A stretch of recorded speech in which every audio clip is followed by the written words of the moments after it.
वेदांतातील ग्रंथ श्रवण करण्यासाठी आमच्या चॅनलला सबस्क्राईब करा व बेल आयकॉन दाबायला विसरू नका. ग्रंथाचा प्रतिपाद्य विषय सांगितला. पहिला विचार सांगितला अधिकाराचा.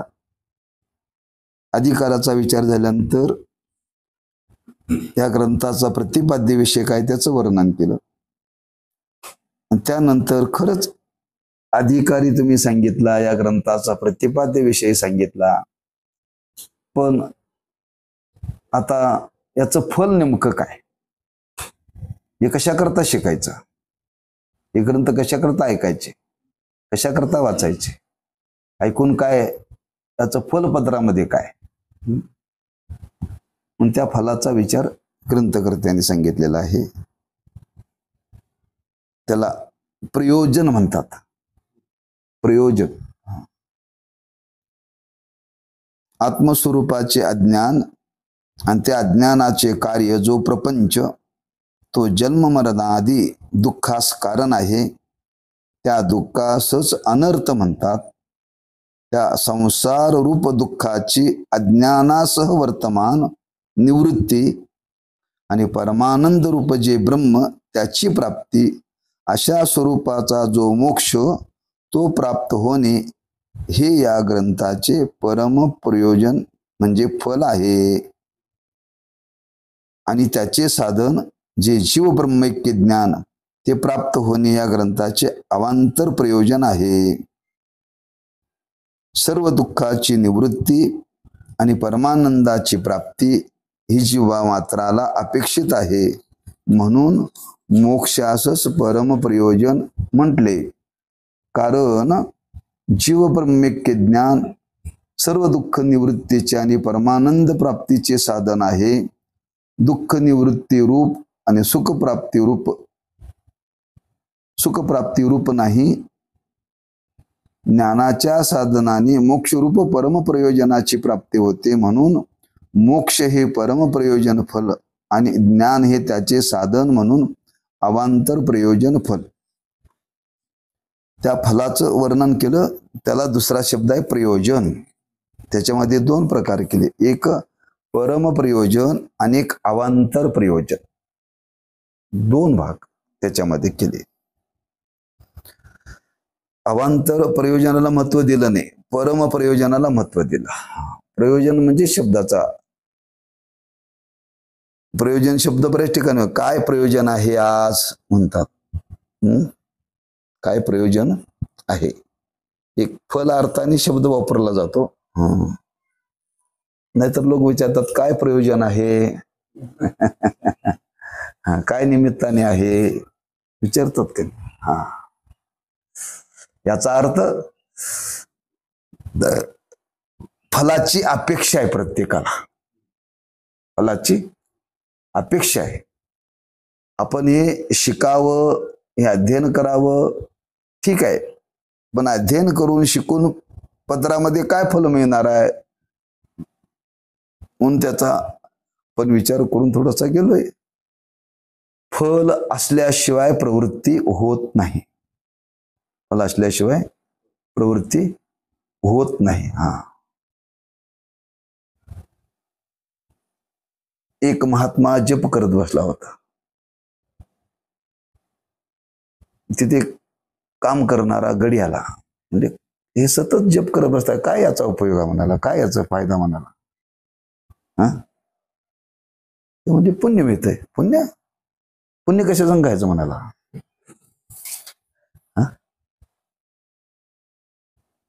अरे म्हणले पुण्य मिळतं, पैसे मिळतात का सांगा म्हणाला. हो म्हणले तू जप कर, सकाळ तू कामाला येतोस का नाही, काम करतोस का नाही, किती वाजता जातो कामाला, 9 वाजता. किती वाजेपर्यंत काम करतो, 5 वाजेपर्यंत. 9 ते 5 काम केल्यानंतर त्याला पैसे देतात का नाही, ठीक आहे. मग माझ्याकडे तू ये, 9ला यायचं, डबा घेऊन यायच नाही, माझ्याजवळचं तुला जेवण देतो, 5 वाजेपर्यंत जप करत बसायचं आणि जाताना पगार घेऊन जायचं. म्हणला हे बरं का, उन्हात कुठेतरी भांगलण्यापेक्षा सावलीत जप करत बसलेलं बरं आहे म्हटला. सावलीत जप करत विषय बरं आहे म्हणलं, काय कष्ट नाहीत, काय नाही, काय नाही, काय नाही, काय नाही, हरकत नाही म्हणाला, येतो की म्हणाला. मुली माळ घे, मुली बसायची जागा सोडायची नाही बरं का म्हणले. हा, खाईचं बैसोनी करा एक चित्त आवडी अनंत बाबा. हा, बसला, ती माळ घेऊन जप करत बसला. तास झाला, त्याला वाटलं 2-3 तास गेल्यासारखं वाटलं त्याला. हा, ते बघतोय तर आत्ता 10 वाजलेत. आणखी जप तासभर केला त्याला, आणखी 2 तास झाले बघतोय तर 11 वाजले होते. ते म्हटलं 2 तासात एवढं झालं म्हणाले. त्याला काय ते लक्ष लागना, कसं बस त्याने आणखी 1 तासभर केला. म्हणलं महाराज हे आपल्याला काय जमत नाही म्हणाला. तू म्हटलं फल पाहिजे, म्हटलं तुला फायदा पाहिजे म्हणले का नाही, मी तुला द्यायला तयार आहे ना. 10 ते 9 ते 5 करायचं, तेवढाच पगार, खाण्याची व्यवस्था. ते म्हणलं आमचं काम नाही, हे तुमचंच काम आहे म्हणाला. घ्या म्हणाला.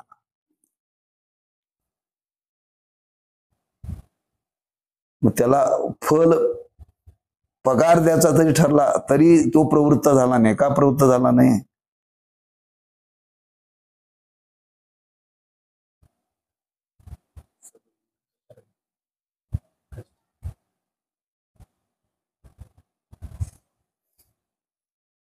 अनधिकारी आहे. अधिकारी असल्याशिवाय प्रवृत्त होतच नाही. तो त्याचा अनधिकारी आहे हो. आता इकडं दिवसभर तो 5 वाजेपर्यंत कष्ट करतोय की नाही, हे पण कष्टच आहेत. हा, पण हे कष्ट करण्याची तयारी नाही आहे. हा, फल आहे त्याला. हा, तात्पर्य कोणतंही कर्म करा, त्या प्रत्येक कर्माच्या मागे फल आहेत.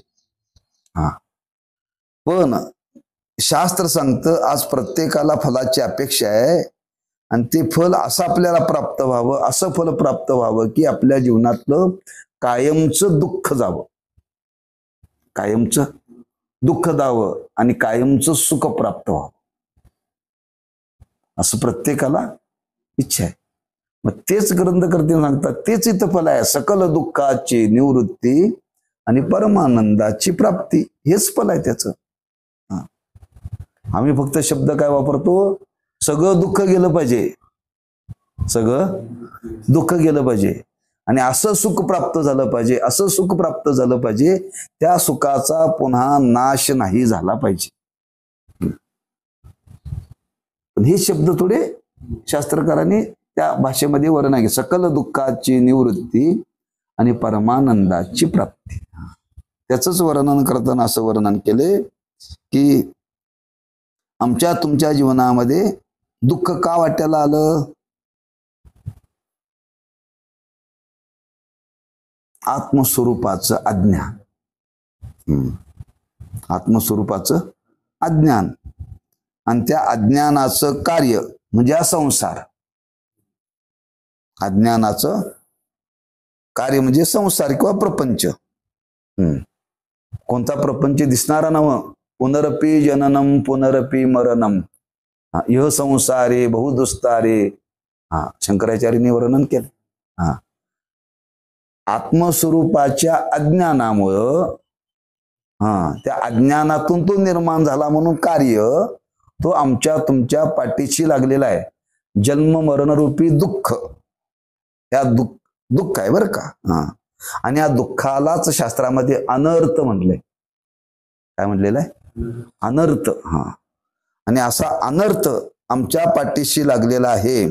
तो अनर्थ रूपी संसार दुःखाची अज्ञानास निवृत्ती, अज्ञानास निवृत्ती आणि परमानंद रूप जे ब्रह्म त्याची प्राप्ती, अशा स्वरूपाचा मोक्ष तो प्राप्त होणे ह्या ग्रंथाचे परम प्रयोजन आहे. म्हणजे सकल दुःखाची निवृत्ती. का दुःख निर्माण झालं? तर आपल्या ठिकाणी आपल्या स्वरूपाच्या अज्ञानामुळे दुःख निर्माण झालेलं आहे, आणि त्या अज्ञानाचं कार्य म्हणजे जन्म मरण रूपी प्रपंच. हा निवृत्त झाला पाहिजे, आणि हा निवृत्त होतो, आणि हा निवृत्त होऊन परमानंद रूप जो मोक्ष, त्याला त्या दोन्हीला मिळूनच एकच वाक्य आहे हे, सकल दुःखाची निवृत्ती आणि परमानंदाची प्राप्ती म्हणून यालाच मोक्ष म्हणतात. केवळ सकल दुःखाची निवृत्ती म्हणजे मोक्ष नाही, आणि केवळ परमानंदाची प्राप्ती म्हणजे मोक्ष नाही. सकल दुःख निवृत्ती पूर्वक परमानंदाची प्राप्ती होणं याला म्हणतात मोक्ष. दोन अंग नाहीत, एकच अंग आहे. दुःख निवृत्ती झाली तर सुख मिळाल्यासारखं, सुख मिळालं तर दुःख निवृत्ती झाल्यासारखं. दुःख निवृत्त तेही अज्ञानपूर्वक, कारण म्हणजे अज्ञान, कारणासह कार्याची निवृत्ती झाली तर सुखाचा अनुभव येतो. नुसतं दुःख निवृत्त नाही आहे, त्या दुःख निवृत्तीपूर्वक सुखाचा अनुभव आला पाहिजे. सुखाचा अनुभव आला पाहिजे, यालाच मोक्ष म्हणतात, आणि हेच परमप्रयोजन आहे. सकल दुःख म्हणजे सकल दुःख का शब्द वापरला?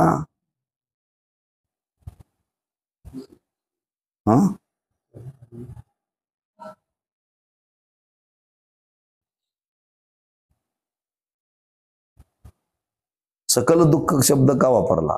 म्हणजे दुःखाचा संबंध जीवनामध्ये राहिला नाही पाहिजे. कोणी म्हणजे खरंच हे जीवब्रह्मैक्य ज्ञान झाल्यानंतर सकल दुःखाची निवृत्ती होते.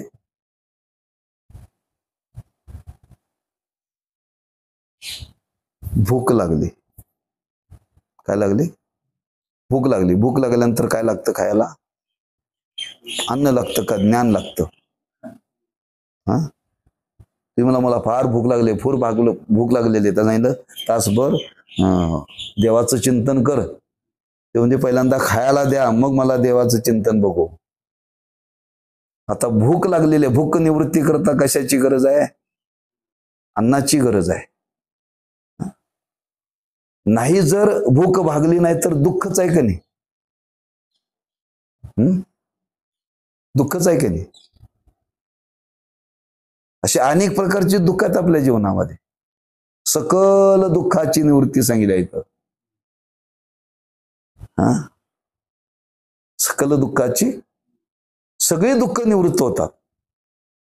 हे अनुभवाला येते का? जुळते का? येतंय. त्याचं कारण सांगतो आपल्याला. सकल दुःखाची निवृत्ती या शब्दाचे दोन अर्थ आहेत. आज आपल्याला दुःख भोगायची वेळ का आली?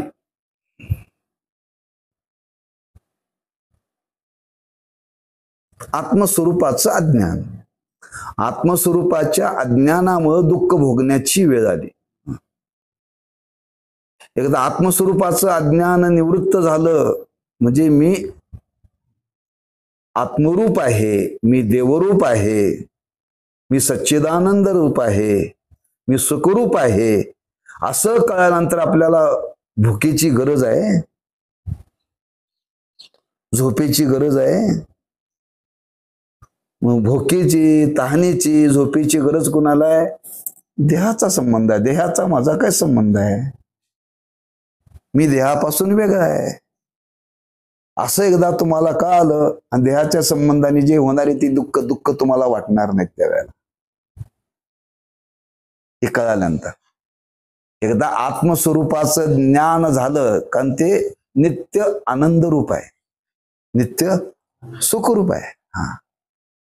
त्याला ताणही लागत नाही, त्याला भूकही लागत नाही, त्याला झोपही लागत नाही, त्याला काहीच लागत नाही. असं आपल्या स्वरूपाचं एकदा ज्ञान आपल्याला झालं, सुख दुःख हे कोणाच्या संबंधाने? देहाच्या संबंधाने आहेत. मग देहाचा संबंध कुठपर्यंत? जोपर्यंत तादात्म्य आहे तोपर्यंत. तादात्म्य कुठपर्यंत? जोपर्यंत अज्ञान आहे तोपर्यंत. अज्ञान कुठपर्यंत? जोपर्यंत ज्ञान होत नाही तोपर्यंत. ज्ञान होत नाही तोपर्यंत. ज्ञान कधी होतं? या ग्रंथाचं अध्ययन केल्यानंतर. बरोबर आहे ना? हा हा एक मूळ दुःख सांगितलं, निर्माण होतं ते आत्मस्वरूपाच्या अज्ञानामध्ये. एकदा आत्मस्वरूपाचं अज्ञान निवृत्त झालं की बाकीची दुःख घालवावी लागत नाही, जातातच. हा त्याला घालवण्याचा प्रयत्न करावा लागतच नाही, म्हणून सकल दुःखाचे शब्द वापरला. हा मुख्य दुःख आहे जन्म मरणाचं दुःख आहे. आणि जन्म मरणाचं दुःख निर्माण होण्याला कारण एकच, स्वस्वरूपाचं अज्ञान. स्वस्वरूपाच्या अज्ञानामध्येच सर्व दुःख जन्माला येतात.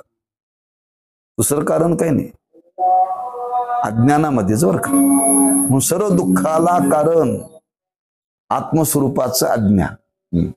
आणि ते अज्ञान ज्ञानाने निवृत्त कोणतं? जीव ब्रह्मैक्य ज्ञानाने होतं. जीव ब्रह्मैक्य ज्ञानाने होतं. आणि जीव ब्रह्मैक्य ज्ञानाने हे सकल दुःख निवृत्ती होऊन मी सच्चिदानंद स्वरूप आहे असा ज्ञान होतं. या ज्ञानालाच मोक्ष म्हणलेलं आहे.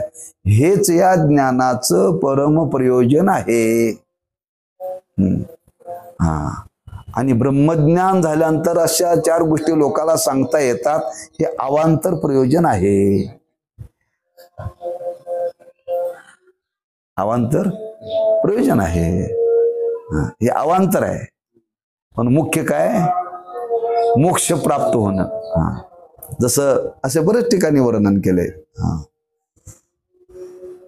कीर्तन ऐकायला गेल्यानंतर तुम्हाला कीर्तनामध्ये आनंद झाला, खरंच अभंग कळाला. आणि कीर्तन झाल्यानंतर तुम्हाला दक्षिणा दिली, कीर्तनाचा आनंद मिळाला, हे परम प्रयोजन. आणि दक्षिणा मिळाली, हे अवांतर प्रयोजन. बरं का?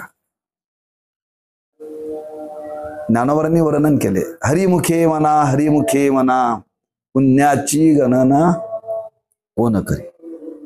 आणि त्याच्या अगोदर काय सांगितलं? देवाचे द्वारी उभा क्षण भरी, तेने मुक्ती 4 साधेल्या. देवाचं नाव घेण्याने 4 मुक्तीची प्राप्ती होते, परम प्रयोजन. आणि त्याचं नामस्मरण केल्यानंतर पुण्य निर्माण होतं, अवांतर प्रयोजन. असं 2 प्रकारचं सांगितलं. दोन्ही मिळतात त्याच्यामध्ये बरं का. दोन्ही मिळतात, पण त्याला महत्व दिलं ते परम प्रयोजन. दोन्ही त्याच्याबरोबर प्राप्त होतातच. पण परम प्रयोजनाला फार महत्व दिलं की मोक्ष प्राप्त होणं. सकल दुःखाची निवृत्ती आज प्रत्येक जीवाची अपेक्षा आहे. सर्व प्रकारचं दुःख आपल्या जीवनातलं गेलं पाहिजे. आणि ते जीव ब्रह्मैक्य ज्ञानानेच निवृत्त होतं. जीव ब्रह्मैक्य ज्ञानानेच निवृत्त होतं, बाकी कशाने निवृत्त होत नाही. निवृत्त होत नाही. अंधार पडलाय. काय पडलाय? अंधार पडलाय. तर अंधार घालवायचा असेल तर कुणी म्हणे मी तासभर हरिपाठ म्हणतो म्हणजे अंधार जाईल, नाही. मी एखादा राग आवडतो म्हणजे अंधार जाईल. मी 4 बोल चांगले वाजवतो म्हणजे अंधार जाईल, नाही. तिथं दिवाचं लावावं लागेल. तिथं दिवाचं लावावं. दिव्याशिवाय अंधार निवृत्त होत नाही. त्या न्यायाने जीव ब्रह्मैक्य ज्ञानाशिवाय अज्ञान निवृत्त होत नाही. जीव ब्रह्मैक्य ज्ञान हे त्याचं साधनच आहे. तेच जीवनामध्ये स्वीकारावं लागेल. आणि ते स्वीकारल्यानंतर आज आमच्या तुमच्या पाठीशी जन्म मरण रूपी लागलेला प्रपंच किती वेळा जन्मा यावे, किती व्हावे किंवा नित्य व्हावे फजित. ही जन्म मरणाची परंपरा कायमची निवृत्त होते. हा फार मोठा अनर्थ आहे. फार मोठा अनर्थ आहे. म्हणून तुकोबारांनी वर्णन केले, करी आता बापा स्वहिताचा स्वार्थ, अनर्थाचा अर्थ सांडी परता. अनर्थ बघा, मोठा ॲक्सिडेंट झाला आणि तो त्याच्यातून वाचला. लोक म्हणतात अनर्थ टळला बरं का. अनर्थ टळला. घर पडलं, त्या घरात कोणी नव्हतं, अनर्थ टळला. म्हणजे जन्म मरणाला अनर्थ म्हटलेला आहे, अनर्थ आहे. आणि तो अनर्थ निवृत्त करण्याकरता हे साधन आहे बरं का. हे फार मोठं दुःख आहे. सर्वात मोठं दुःख आहे जन्म मरणाचं. उठा उठा जागा पाठी भया रे मोठे, ठाव नाही कोठे. सर्वात मोठं भय, सर्वात मोठं दुःख कोणतं आहे? जन्म मरणाचं दुःख आहे. आणि जन्म मरणाचं दुःख कधीपासून आमच्या तुमच्या पाठीशी लागले माहित आपल्याला? कधी लागले? ज्या दिवसापासून आत्मस्वरूपाचं अज्ञान निर्माण झालं तेव्हापासून जन्म मरणाचं दुःख पाठीशी लागले. पाठ चालू आहे, पाठ. हो हो हो हो हो म्हणजे माणसं परत येतात. हो, फी असते म्हणजे हे फी दिल्या पैसे बुडतात, चला.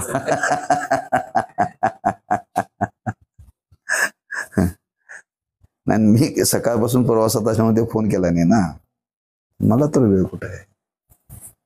मला वेळ तुमचं काम आहे का नाही, हाय का नाही कळायला. रात्रीच कीर्तनाच्या वेळी फोन केला, हो पाठ आहे का म्हणून, असा फोन करायला पाहिजे ना. आता तुला काय निरोप मिळाला, मग तू काय फोन केलाच नाही. आता तुमचं जमलंय फोनवरती. अनर्थ. जन्म मरणाला प्राप्त होणं हा फार मोठा अनर्थ आहे. आणि हा अनर्थ हे फार मोठं दुःख आहे. हे दुःख निवृत्त होऊन केवळ सुख प्राप्त होणं हेच परम प्रयोजन आहे बरं का. याच्यापेक्षा फल दुसरा आता काही नाही आहे, एकच फल. म्हणजे एकदा दुःख निवृत्त गेले की पुन्हा ते दुःख येत नाही बरं का. एकदा दुःख गेलं की पुन्हा ते दुःख येत नाही. जन्म मरणाचं दुःख एकदाच घालवायचंय, ते एकदाच घालवायचं आहे. एकदा घालवले की पुन्हा ते येत नाही, पण एकदा घालवण्याकरता फार प्रयत्न आहे त्याच्याकरता.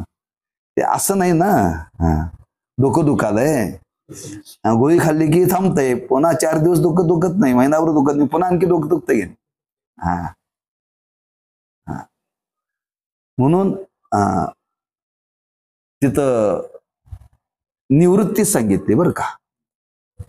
सकल दुःखाची निवृत्ती सांगत असताना 2 भाग त्याच्यामध्ये केलेत. एक लयरूप निवृत्ती आणि एक आत्यंतिक निवृत्ती. आम्हा तुम्हाला लयरूप निवृत्तीची इच्छा आहे का आत्यंतिक निवृत्तीची इच्छा आहे? कायमचं दुःख जावं असं वाटतं का तात्पुरतं? डॉक्टर अशी गोळी द्या, अशी गोळी द्या, पुन्हा डोकं दुखलं नाही पाहिजे बरं का. काय म्हणतात, अशी गोळी द्या किंवा असं इंजेक्शन द्या. असं जर डॉक्टरकडे औषध असतं तर डॉक्टरचे दवाखाने चालले असते का?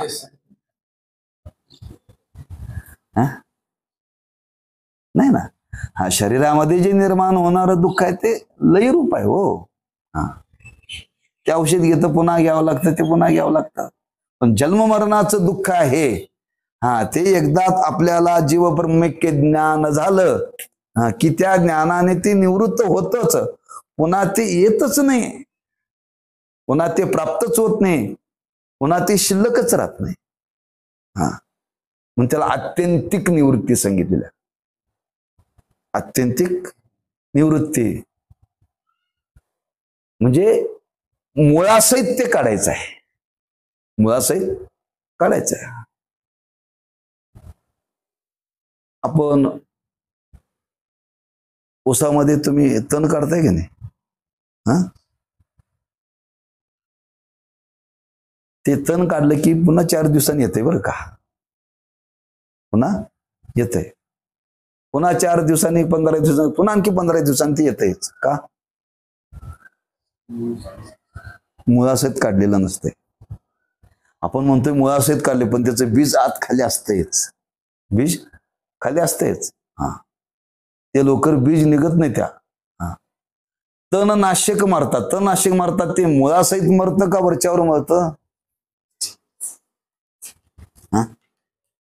वरच्यावर हो. असं तणनाशक अजून निघाल नाही, ते मारल्यानंतर मुळासहित मरेल.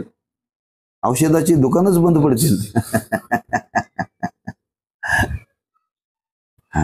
म्हणजे तणाला औषध मारल्यानंतर तण वाळून जातं, ही लयरूप निवृत्ती आहे, आत्यंतिक नाहीये.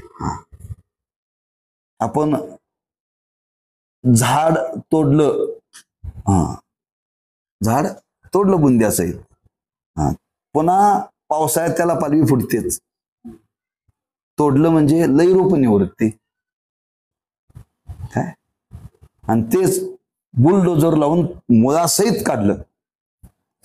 मग पाऊस पडला काय आणि काय तिथं पाणी साचलं काय, पुन्हा पालवी फुटत नाही का, मुळच शिल्लक राहिलं नाही. मुळासहित झाड काढणं याला म्हणतात आत्यंतिक, आणि फांद्या तोडणं याला म्हणतात लयरूप. जीवब्रह्मैक्य ज्ञानाने जे दुःख निवृत्त होतं ते सकल दुःखाची निवृत्ती मुळासहित. आणि या दुःखाला मूळ जर काय असेल तर आत्मस्वरूपाचं अज्ञान. आत्मस्वरूपाचं अज्ञान, आत्मस्वरूपाच्या अज्ञानामध्ये हे दुःख निर्माण झालेलं आहे. आणि हे ह्या जीव ब्रह्मैक्य ज्ञाना निवृत्त होतं, हे याचं परम प्रयोजन आहे. म्हणून सकल दुःखाची निवृत्ती आणि परमानंदाची प्राप्ती. कुणी म्हणेल दुःख निवृत्त झाल्यानंतर काय शिल्लक राहतं, शिल्लक राहतं ते आपलं स्वरूप. ते कसं आहे, सुखरूप आहे. म्हणून परमानंदाची प्राप्ती असं शब्द वर्णन. सकल दुःखाची निवृत्ती आणि परमानंदाची प्राप्ती. प्रयोजन चाललंय. ह्या ग्रंथाचं प्रयोजन काय, या ग्रंथाचं अध्ययन केल्यानंतर काय. परम प्रयोजन पहिलं प्रयोजन. परम प्रयोजन म्हणजे मुख्य. आणि अवांतर म्हणजे त्याला लागून मिळणार. इथं जे प्रयोजनाला महत्व दिलं ते परम प्रयोजनाला महत्व दिलं, अवांतर प्रयोजनाला महत्व नाही. तुम्ही कामावरती गेला, कामावरती गेल्यानंतर महिन्याला पगार मिळणं हे परम प्रयोजन आहे. तिथे गेल्यानंतर तुम्हाला एक टाइम नाश्ता दिला, 2 टाइम चहा दिला, फुकट दिला, हे अवांतर प्रयोजन आहे. अवांतर. कीर्तनाला गेला, ऐकायला 4 गोष्टी चांगल्या मिळाल्या, परम प्रयोजन आहे. आणि कीर्तन झाल्यानंतर तुमची भोजनाची व्यवस्था केली, अवांतर प्रयोजन आहे.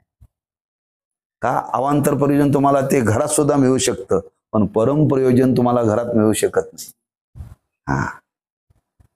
घरात खायला मिळतं का नाही? का कंपनीतच कामाला गेल्यानंतर खायला मिळायला पाहिजे असं का नाही? कीर्तनाला गेल्यानंतर खायला मिळते असं का नाही? पण कीर्तनाचा आनंद आहे तो घरात मिळत नाही ना. पण परम आणि अवांतर. तुम्ही चांगलं कार्य केलं, चांगलं कार्य केलं, चांगलं कार्य केल्यानंतर तुम्हाला पुरस्कार दिला. काय दिला? का मंडळ आले, बरोबर आहे. जे चांगलं कार्य केल्यानंतर तुम्हाला सत्कार केला, तुम्हाला प्रयोजन दिलं, ते दिलं. पण काही लोकांनी तुम्हाला फार चांगलं कार्य केलं, बऱ्याच लोकांनी तुम्हाला बक्षीस दिली, काही काही, ते अवांतर बरं का. मुख्य तुम्हाला स्मृतिचिन्ह मिळणं त्या कार्याचं परम प्रयोजन, असं सगळीकडे लावता येतं बरं काय. परम आणि अवांतर. कीर्तन पकवाज वाजवल्यानंतर कोणतं फल आहे, कोणतं पण परम.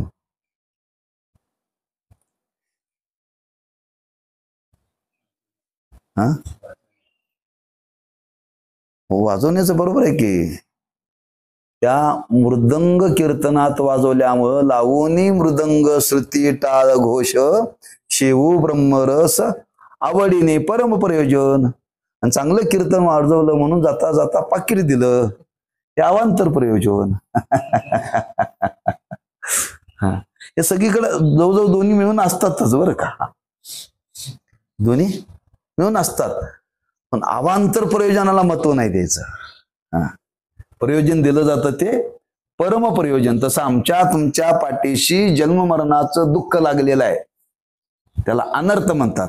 आणि जीव ब्रह्मैक्य ज्ञान संपादन केल्यानंतर जन्ममरणाचं दुःख निवृत्त होऊन मी परमानंद स्वरूप आहे म्हणून सकल दुःखाची निवृत्ती आणि परमानंदाची प्राप्ती असा जो मोक्ष प्राप्त होतो याला म्हणतात परमप्रयोजन.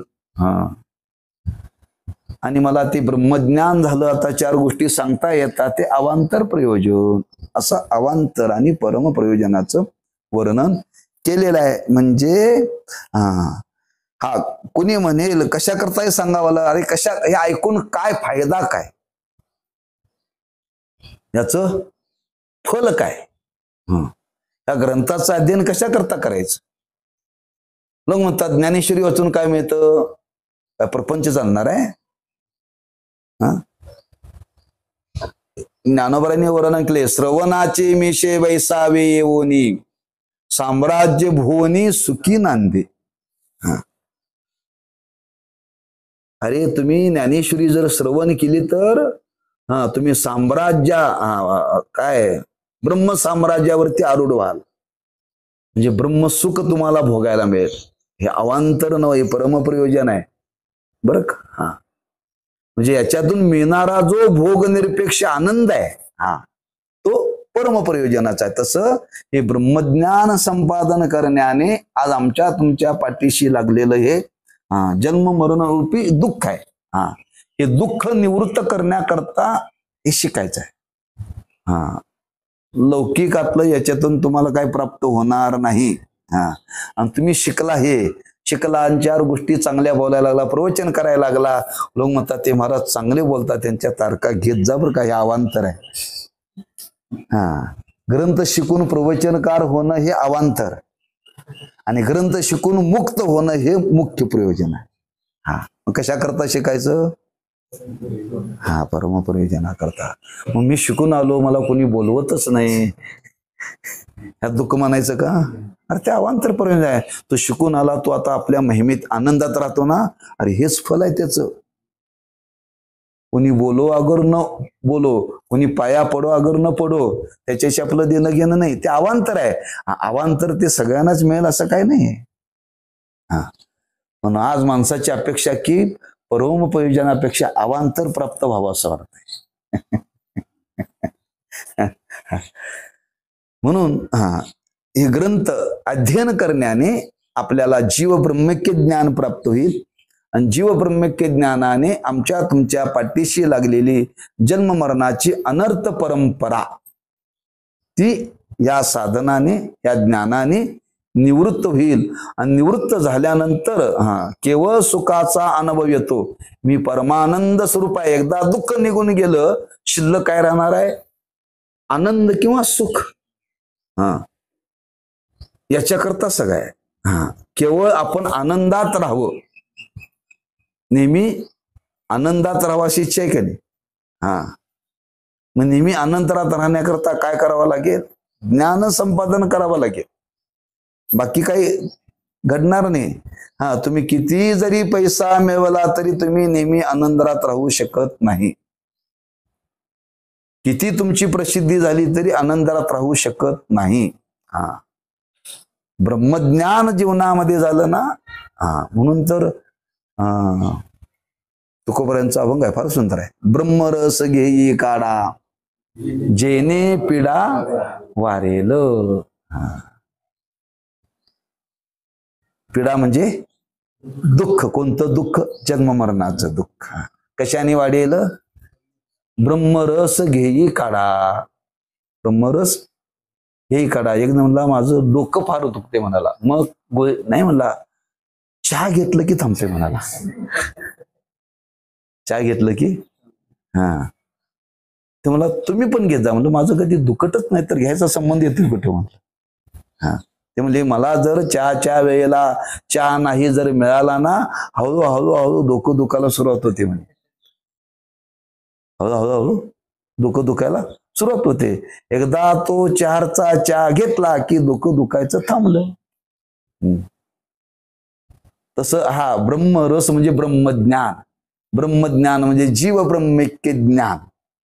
म्हणून तिथं वर्गीकरण केलंय.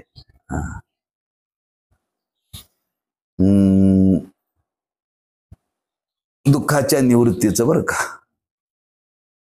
की रोगाचं दुःख औषधाने जातं. रोगाचं दुःख औषधाने जातं. दारिद्र्याचं दुःख पैशाने जातं. आणि जन्ममरणाचं दुःख ब्रह्मज्ञानाने जातं. म्हणून हे खरं प्रयोजन आहे बरं का. मग आज लोक जन्ममरणाचं दुःख घालवण्याच्या भानगडीत कोणी पडलेलं नाहीये. दारिद्र्य कसं जाईल याच्याकरता माणसं प्रयत्न करतायत. दारिद्र्य कसं जाईल आणि रोगाचं दुःख कसं निवृत्त होईल याच्याकरताच प्रयत्न करतायत. ब्रह्मज्ञानाकरता कोणीही प्रवृत्त नाहीये. या साधनाने ते दुःख जात नाही. मग हे कोण निवृत्त करण्याकरता प्रवृत्त होतो? जो अधिकारी आहे. त्याची लक्ष सांगितले, त्याचा संबंध इथं आला आहे बरं का. लक्षात ठेवा, हे कोणतरी ऐकायला बसलं नाही, कोणाला तरी सांगायला नाहीत बरं का. सांग देवाला ज्ञानदेव सांगालेत. तसं अधिकार्याला हे सांगितलेलं आहे, अनधिकार्याला हे सांगितलेलं नाही. अनधिकार्याला हे जर सांगायला लागला ते म्हणते तुमचा विचारसागर आणि तुमचा पाठ तुमचं तुम्ही बसा, मी चाललो. म्हणून अधिकारीच त्या अधिकाऱ्याला हे सांगतायत, अनधिकार्याला नाही बरं का. असा जर तो अधिकारी असेल आणि त्याला अधिकाऱ्याला हे या पद्धतीने त्याला ते ज्ञान होईल आणि ते ज्ञान झाल्यानंतर त्या ज्ञानाने त्याला मोक्ष प्राप्त होईल. आणि मोक्ष प्राप्त होणं ब्रह्मज्ञानाने हेच त्याचं परम प्रयोजन आहे. म्हणून या ग्रंथाचं परम प्रयोजन सांगितलं काय? सकल दुःखाची निवृत्ती आणि परमानंदाची प्राप्ती. म्हणून कारणासहित कार्याची निवृत्ती. कारण म्हणजे अज्ञान. कारण म्हणजे अज्ञान. सगळ्या दुःखाला कारण अज्ञानच आहे. सगळ्या दुःखाला कारण अज्ञानच आहे. आज तुम्हाला वर्णन केलेलं आहे संतांनी, शास्त्रांनी.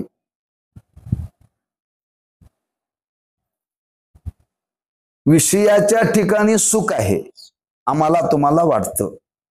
हे कशामुळे वाटतं? अज्ञानामुळेच. अज्ञानामुळेच बरं का. म्हणून दोन प्रकारचं अज्ञान सांगितलं. एक विशेष स्वरूपाचं अज्ञान आणि एक विषय स्वरूपाचं अज्ञान. विशेष स्वरूपाचं आणि विशेष स्वरूपाचं म्हणजे आत्मस्वरूपाविषयी असलेलं अज्ञान त्याला विशेष स्वरूपाचं अज्ञान म्हणतात. आणि विषयाविषयी असलेलं अज्ञान त्याला विषयाविषयी असलेलं अज्ञान. याचं वर्णन करताना गुरुवरी साखरे महाराज फार स्पष्टीकरण करून सांगतात की आम्हाला परमार्थाविषयी अज्ञान आहे आणि प्रपंचाविषयी पण अज्ञान आहे. परमार्थाविषयी जे अज्ञान आहे ते विशेष स्वरूपाचं आणि प्रपंचाविषयी जे अज्ञान आहे ते विशेष स्वरूपाचं. परिणाम काय? कुठलं अज्ञान निवृत्त व्हावं?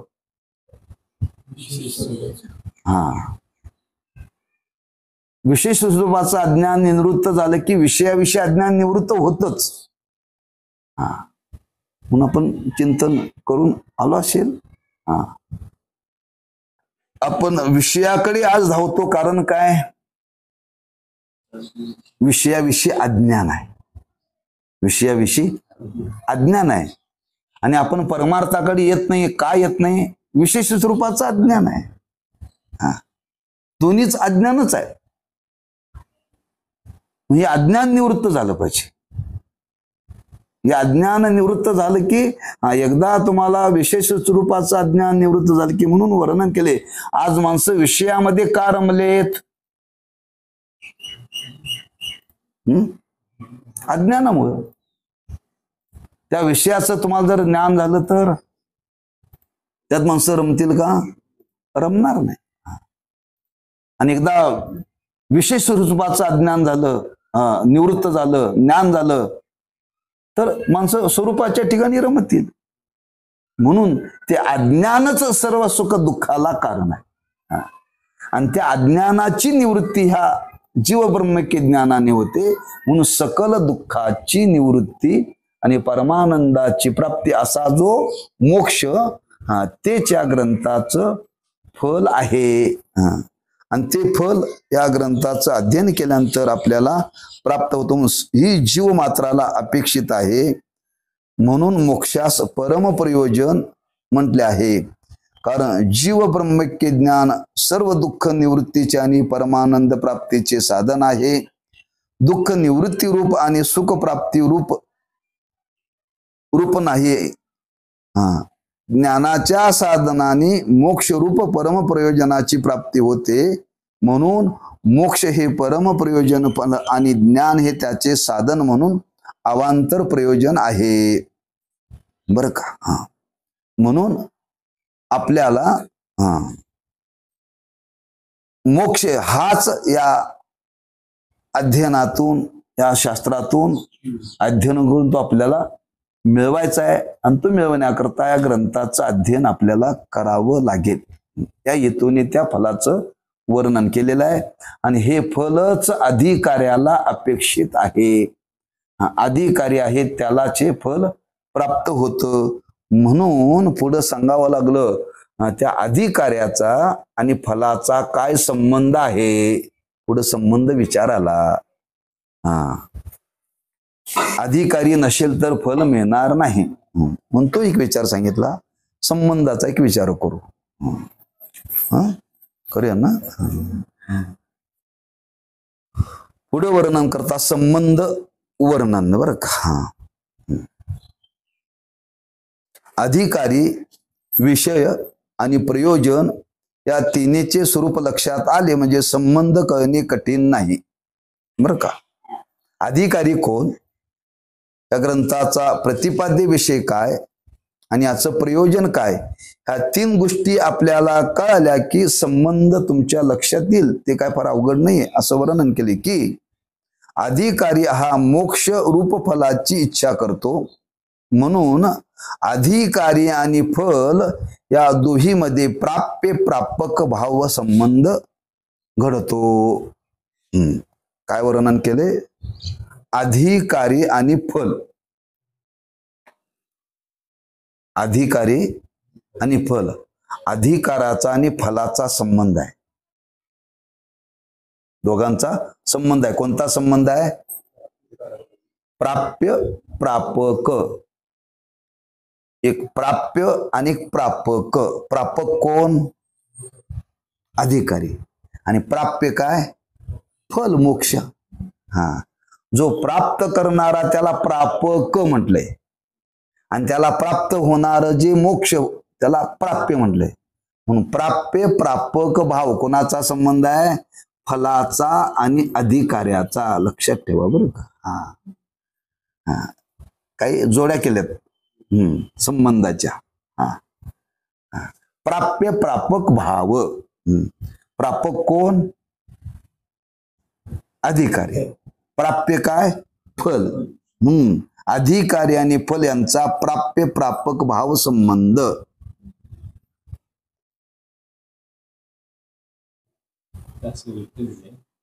पहिला अधिकारी आणि मग फल.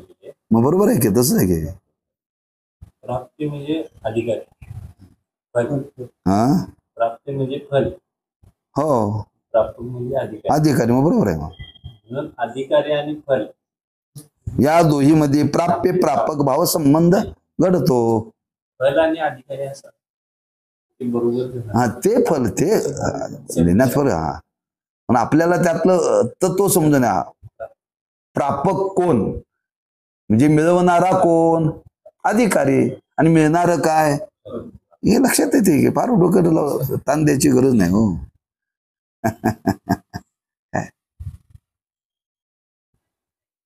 कामाला जाणारा कोण? अधिकारी. आणि पगार मिळणार काय? फल. प्राप्य प्रापक भाव संबंध आहे. हा महिनाभर काम केला तुला पगार देतील का? हा, तोच त्या फलाचा अधिकारी आहे. तोच त्या फलाचा अधिकारी आहे. हा, तो प्रापक आहे, त्यालाच प्राप्य आहे. हा, म्हणून अधिकारी आणि फल, अधिकाऱ्यालाच फल मिळतं, जो अधिकारी नाही त्याला फल मिळत नाही. म्हणून दोघांचा संबंध सांगितला. त्याला कसं काय मिळालं? तो अधिकारी आहे त्याचा, तो त्याचा अधिकारी आहे आणि तो त्याचा अधिकारी आहे म्हणून त्याला ते फल मिळालं. त्याला शिव्या काय दिला? अहो, शिव्या खाण्याचा अधिकारी तोच आहे. तुम्हाला दोन काय बघायचे आहेत? म्हणजे जो ज्याचा अधिकार आहे त्या अधिकाराप्रमाणे त्याला ते फल मिळतं, त्यालाच ते मिळतं का? त्याचा आणि त्याचा संबंध आहे. हा, म्हणून अधिकाऱ्याशिवाय फल मिळत नाही. अधिकाऱ्याशिवाय फल मिळत नाही म्हणून त्या फलाचा संबंध सांगितला. प्राप्य प्रापक भाव दोघांचा संबंध आहे. त्याच्या पुढे वर्णन केलं, अधिकारी आणि विचार यांचा कर्तव्य भाव संबंध आहे. म्हणजे अधिकारी हा विचाराचा करता आणि विचार हे कर्तव्य, कर्तव्य भाव संबंध अधिकाऱ्यामध्ये सांगितलं. अधिकारी आणि विचार. कोणता विचार? हा, जीव ब्रह्मैक्य ज्ञानाचा विचार करण्याकरता प्रवृत्त झालाय कोण? अधिकारी. हा, अधिकाऱ्याशिवाय हा कोणी विचार करतच नाही. अधिकाऱ्याशिवाय कोणी विचार करत नाही. का करत नाही? तर दोघांचा संबंध आहे, कर्तव्य भाव. हा, त्या संबंधामुळे हे निर्माण झालंय. हा, कोणीतरी विचार करण्याकरता प्रवृत्त होत नाही. रस्त्यावर उभं राहिली माणसं विचार करत नाही. हा हा, ज्यार्थी हा तो विचार करण्याकरता प्रवृत्त झालाय तो त्याचा अधिकारी आहे, त्याचा संबंध आहे तो. दोघाचा विचार आणि अधिकारी, बरोबर आहे. कर्तव्य आणि कर्तृत्व असं सांगितलं ना. हा, कर्ता आणि कर्तव्य. हा, म्हणून कर्तव्य भाव संबंध आहे. म्हणजे अधिकारी हा विचाराचा कर्ता आणि विचार हे कर्तव्य आहे. हा, तो अधिकार त्या अधिकाऱ्याचं कर्तव्य आहे. ब्रह्मज्ञानाचा पुन्हा पुन्हा पुन्हा पुन्हा विचार करणं त्याचं कर्तव्य आहे. विद्यार्थ्याचं कर्तव्य आहे अभ्यास करणं, काय खेळणं.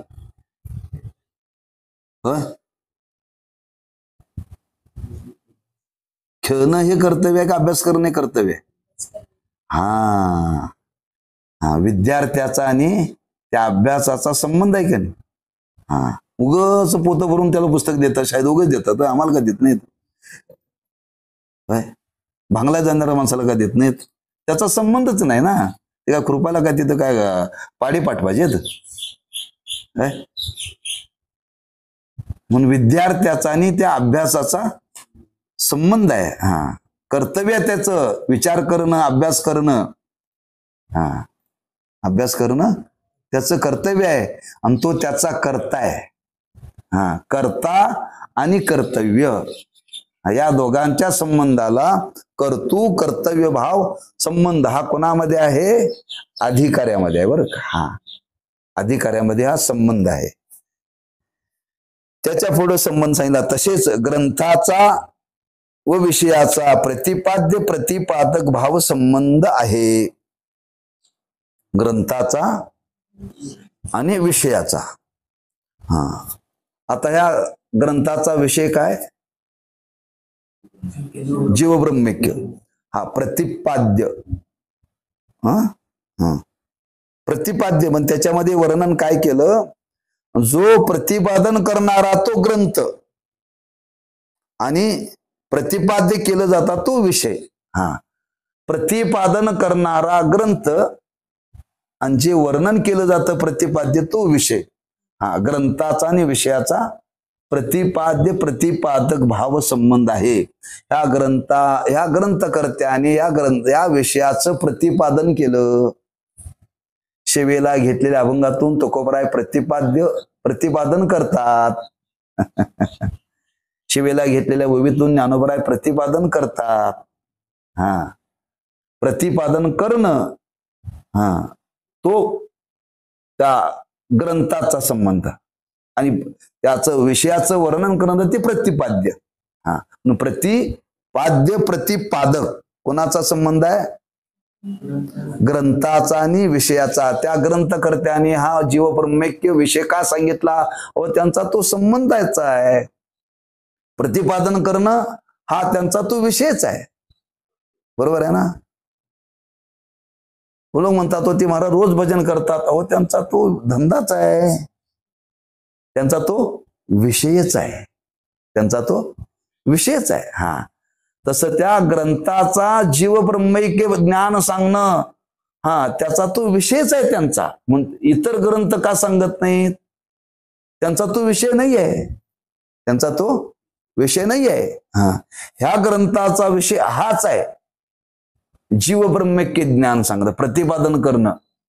म्हणून विषयाचा आणि ग्रंथाचा दोघांचा संबंध आहे. कीर्तनकाराचा आणि कीर्तनाचा कोणता संबंध आहे? हाच संबंध आहे. काय कोणता संबंध आहे? बरोबर आहे ना? कीर्तनाचा आणि कीर्तनकाराचा प्रतिपाद्य प्रतिपादक.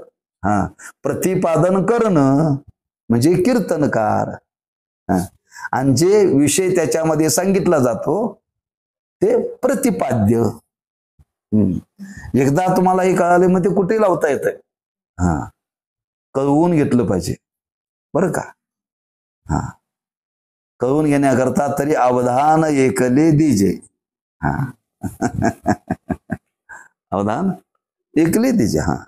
म्हणून प्रत्येक गोष्टीचा संबंध आहे, प्रत्येक गोष्टीचा संबंध आहे. तुम्ही कुठे लावू शकता. हे राजकीय लोक एवढा प्रचार का करतात? त्यांचा तो प्रतिपाद्य विषय आहे. प्रतिपाद्य राजकारण आणि हे पुढारी या दोघांचा संबंध काय?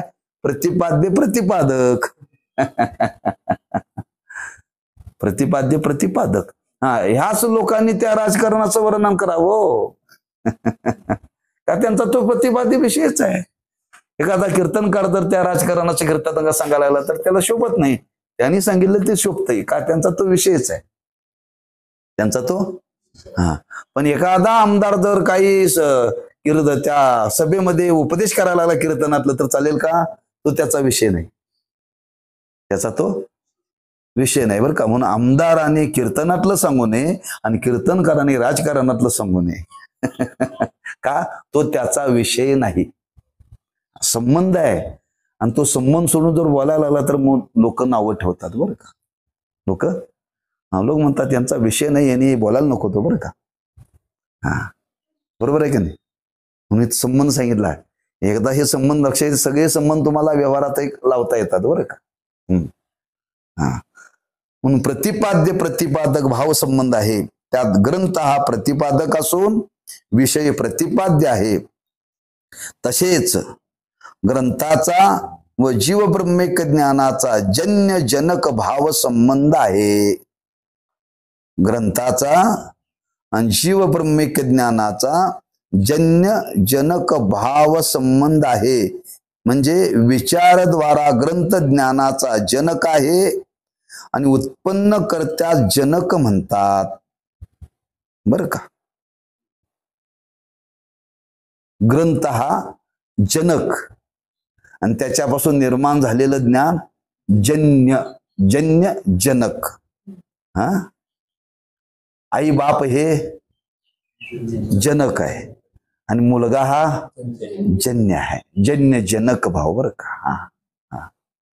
हे संबंध सांगितले का त्यांच्या या ग्रंथातून हे ज्ञान प्रगट झालं. म्हणून ग्रंथ काय आहे? जनक आणि ज्ञान हे जन्य. हे इथं का सांगितलं तर ह्या ज्ञानाचे हे जनक आहेत, ज्ञानाचे हे जनक आहेत बरं का.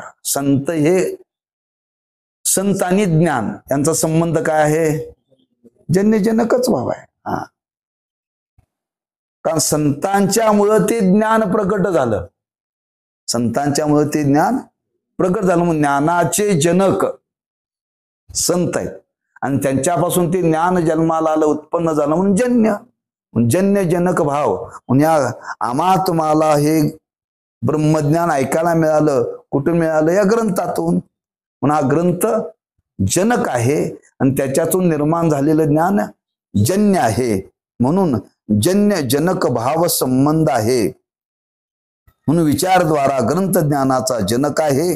उत्पन्न करत्यास जनक म्हणतात, उत्पन्न होणाऱ्या जन्य म्हणतात. म्हणून जीव ब्रह्मैक्य ज्ञानजन्य असे अनेकही संबंध सांगता येतील. बरेच असे संबंध आहेत बरं का. त्या संबंधाचं वर्णन केले अनेक सांगता येतील, पण कामापुरती पुरे असं ग्रंथकर्त्यांनी सांगितलंय.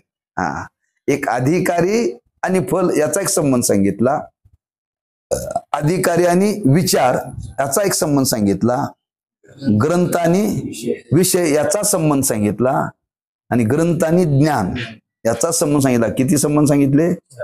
4. अधिकारी आणि फल याचा संबंध सांगितला तो कोणता? प्राप्य प्रापक भाव संबंध. अधिकारी आणि विचार यांचा संबंध सांगितला हा संबंध. आणि आधी ग्रंथ आणि विषय याचा संबंध सांगितला तो प्रतिपाद्य प्रतिपादक. आणि ग्रंथ आणि ज्ञान यांचा संबंध सांगितला तो कोणता? जनक भाव. हे ज्या अर्थी या ग्रंथकर्त्यांनी सांगितलं, का सांगितलं? त्यांचा संबंध आहे म्हणून. अधिकारी का प्रवृत्त झाला? त्याचा संबंध आहे म्हणून. त्याच्या ठिकाणी हा विचार का निर्माण झाला? त्याचा संबंध आहे म्हणून. संबंधाशिवाय गोष्टी निर्माण होत नाहीत.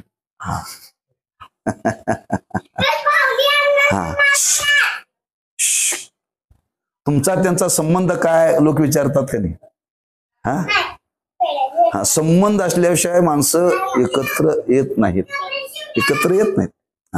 तसं अधिकाऱ्याशिवाय ज्ञान निर्माण होत नाही का? त्या ज्ञानाचा आणि अधिकाऱ्याचा संबंध आहे. म्हणून त्या संबंधाचं वर्णन केलेलं आहे. एक प्रयोजन आणि संबंध असा विचार सांगितला. यालाच काय सांगितलेलं आहे? अनुबंध चतुष्टय. आता अनुबंध चतुष्टय पूर्ण झाला. काय सांगितलं अनुबंध चतुष्टयामध्ये? पहिलं काय सांगितलं? अधिकारी. दुसरं काय सांगितलं? विषय. तिसरं काय सांगितलं? प्रयोजन. आणि चौथं काय सांगितलं? संबंध. या 4 गोष्टीला काय म्हणतात? अनुबंध चतुष्टय. कोणताही ग्रंथ जर ऐकायचा असेल तर पहिल्यांदा ह्या 4 गोष्टी कळाल्या पाहिजेत. ह्या 4 गोष्टी तुम्हाला कळतील तर तुम्ही ग्रंथ श्रवण करण्यामध्ये प्रवृत्त व्हाल. म्हणून हे ग्रंथकर्त्याला सांगावं लागतं. प्रत्येक ग्रंथामध्ये हा संबंध आहे बरं का. तुम्ही ज्ञानेश्वरीचा अभ्यास करा, गाथेचा अभ्यास करा, भागवताचा अभ्यास करा. या पद्धतीने हा संबंध सांगितलेला आहे तिथं. तुम्हाला जसा जसा अभ्यास तुम्ही कराल तसं तसं तुम्हाला त्याचं आकलन होईल बरं का. होईल त्याच. प्रत्येक ग्रंथाला म्हटलं तर प्रत्येक अभंगाला सुद्धा हा विचार आहे बरं का. अनुबंध चतुष्टय आहे. देवाची द्वारी उभा क्षणभरी तेने मुक्ती 4 साधेल्या. हरिमुखे म्हणा पुण्याची गणना कोण करी. असोनी संसारी जिव्हे वेगो करी. वेदशास्त्र उभारे वाया सदा. ज्ञानदेव म्हणे व्यासाची आखुना द्वारकेचा राणा पांडवा घरी. हा अभंग आहे. या अभंगाला अनुबंध चतुष्टय आहे बरं का. अनुबंध चतुष्टय आहे. या अभंगाचा आता पहिला विचार काय सांगितला? अधिकारी ना. अधिकारी कोण? असोनी संसारी जिव्हे वेगू करी. बर का. अधिकारी. दुसरा विचार काय सांगितला? ह्या अभंगाचा प्रतिपाद्य विषय काय?